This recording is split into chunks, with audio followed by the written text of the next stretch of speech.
તમારી પાસે લાલ દોરો હશે. એ લાલ દોરો આવી રીતના 4 આંગળીમાં ગોળ ફેરવવાનો છે 2 વાર.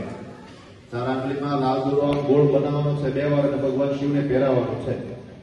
આપણી પાસે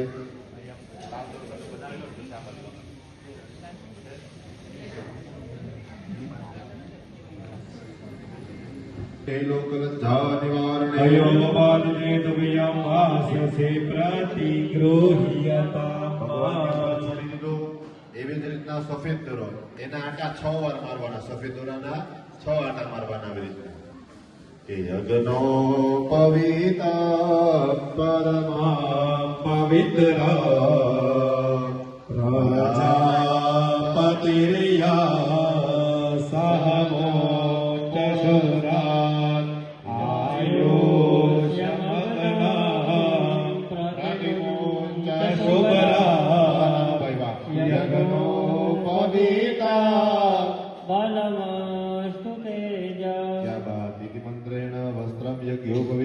સમર્પયામી. લાલ સફેદ દોરો પહેરાવી આપ્યો.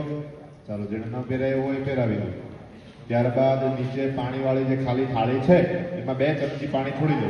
વસ્ત્રાંતે યજ્ઞોપવિતાંતે યુગમાં આચમનીય જલ સમર્પયામિ. હવે જેટલી વાર પણ પાણી છોડવાનું આવશે નીચે થાળીમાં આવશે. ભગવાન શિવ પર કોઈ છોડવાનું નથી. ત્યારબાદ ચંદન, એ ચંદન ભગવાન શિવ પર ઉપરથી થોડું થોડું પધરાવ્યું. એકદમ થોડું પીળા કલરનું છે જે ચંદન છે. ભગવાન શિવ પર થોડું થોડું ચંદન પધરાવો. ઓમ ત્વાં ગંધર્વા અખનો સ્વામિન્દ્ર સ્વામ બૃહસ્પતિ નમો ખાજે સોમો રાજા વિદ્વા યક્ષ્માત મુચ્યત. ફૂલ પકડી રાખવાનો. ભગવાનને મંત્ર ભગવાનને પુષ્પ ચડાવી આપવાનું. ભગવાનની ઉપર પુષ્પ ચડાવી દો.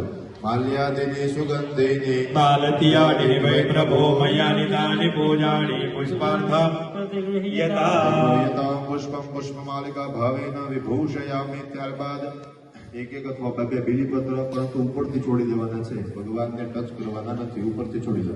ત્રિદલમ ત્રિગુણાકાર ત્રિનેત્રમ ચ ત્રયાયુધ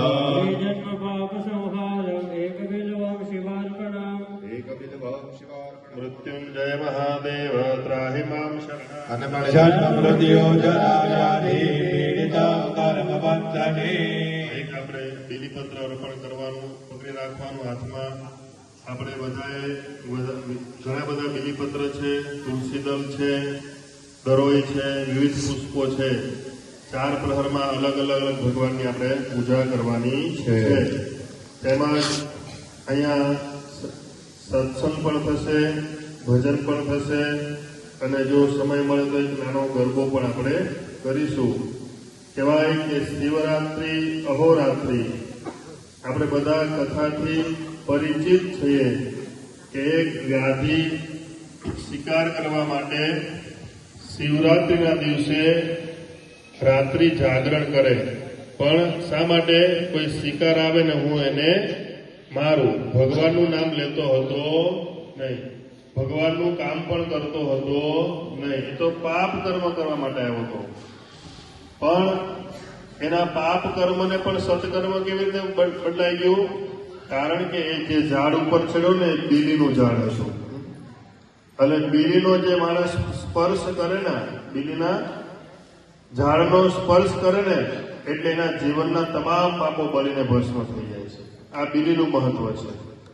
એટલે ભગવાનને જયારે આપણે બીલીપત્ર ચડાવતા હોય ત્યારે એ વાત ચોક્કસ યાદ રાખવી કે આપણા આ જન્મના નહીં પણ આપણા અનેક જન્મના જે પાપ હોય ને એ પણ બળીને ભસ્મ થઈ જાય. પણ શ્રદ્ધા હોય તો આપણે અહીંયા જે ચડાવવામાં આવે આપણે જાણીએ છીએ કે બીલીનો સ્પર્શ થયો, બીલીના પાન તોડતો હતો, નીચે અનાયાસે પડતું હતું, પણ પડતું હતું ત્યાં અપોજિત શિવલિંગ હતું. કેવું હતું? પૂજિત હતું નહીં.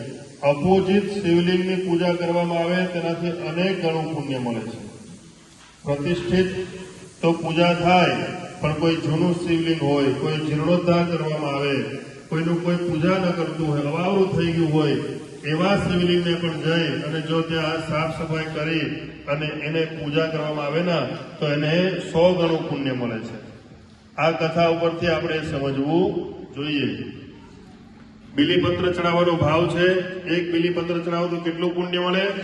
દંતી કોટી સહસ્ત્રાણી વાજપેય શતાની ચ કોટી કન્યા મહાદાન. એક બિલ્વમ શિવાર્પણ. એક કન્યાદાનનું મહત્વ મેં તમને કથામાં ગાયું કે એક કન્યાદાન કરવાથી કેટલું આપણને પુણ્ય મળે.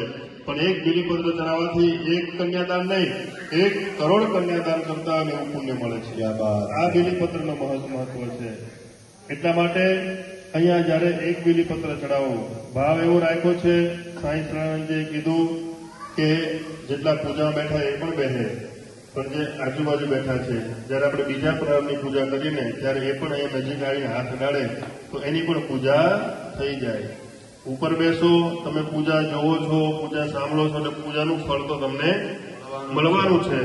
પણ જે કોઈને પણ નજીક આવી અને જે યજમાન બેઠા હોય એની પાસે હાથ લગાડો અથવા બીલીપત્ર પકડો, પછી જયારે પૂજા પૂરી થાય ત્યારે તમારે ચડાવી દેવાનું. બધાએ જ પૂજાનો લાભ લેવાનો છે. આજનો આ રાત્રિ બહુ ઉત્તમ રાત્રિ છે.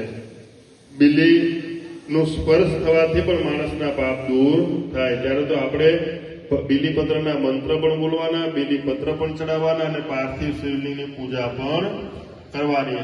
આજના જે પુણ્ય પ્રાપ્ત થશે ને એ અસંખ્ય ગણું પુણ્ય હશે. અને આ એવું પુણ્ય છે કે આમાં કોઈ ભાગ પડાવી શકે નહીં. સંપત્તિ કમાશું તો એના ભાગ પાડવા જ પડશે, કોકને આપવી જ પડશે. હા, નહીં આપો તો મૂકીને જ જતી રહેવી પડશે.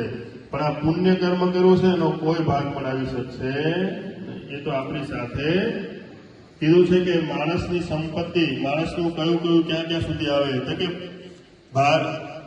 ધનાની ભૂમો, ધન સંપત્તિ ભૂમિ ઉપર રહે, પશવશ્ચ ગોષ્ઠે, પશુ પંખી જે હોય ને આપણા ગાય ભેંસ એ ગમનમાં જ રહે, આપણી સાથે આવે નહીં. સગાવાલા ઇષ્ટ મિત્રો હોય ને આપણને સ્મશાનના દરવાજા સુધી આવે અને આપણું શરીર છે ને ચિતા સુધી જ આવે, શરીર પણ આગળ આવતું નથી. પણ કહેવાય કે સારા અને ખરાબ કર્મ લઈને જીવ જાય છે. જીવ એકલો આવતો નથી અને એકલો જતો પણ નથી. લોકો કે ખાલી હાથે આવ્યા હતા અને ખાલી હાથે જતા રહેવાના, શું લાવ્યા હતા ને શું લઈ જવાના. આ સાચી વાત છે નહીં. જીવ પોતાના ભાગ્યને લઈને આવે છે અને નવું ભાગ્ય ભોગવીને પાછો વયો જાય છે. એટલે જે ભાગ્યમાં હશે ને એ ક્યાંય જતું નથી. તો આપણા બધાના પુણ્ય કર્મ કહેવાય કે આજે આપણને આ મંત્ર પણ, અહીંયા જે બ્રાહ્મણ દેવતા બેઠા છે એ બધા પાઠશાળાના ઋષિકુમારો છે. બધા જ વેદના મંત્ર ભણે છે. સામે કરણભાઈ બેઠા છે એ કાશીમાં અભ્યાસ કરે છે. આપણી વારાણસી કાશી નગરી છે ને એમાં અભ્યાસ કરે છે.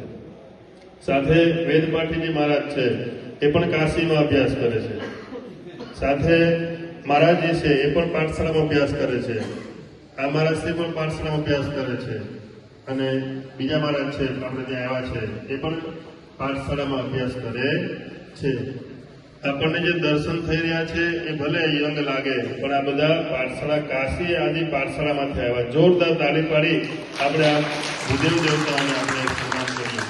હજી પણ 2 ભૂદેવોના રસ્તામાં એ આવે છે, બીજે પૂજા કરીને પાછા આવે છે. અનેક જન્મના પુણ્ય પ્રાપ્ત થયા હોય ને ત્યારે આપણને આવો સત્કર્મમાં સારા આયોજક મળે અને સારા બ્રાહ્મણો મળતા હોય છે.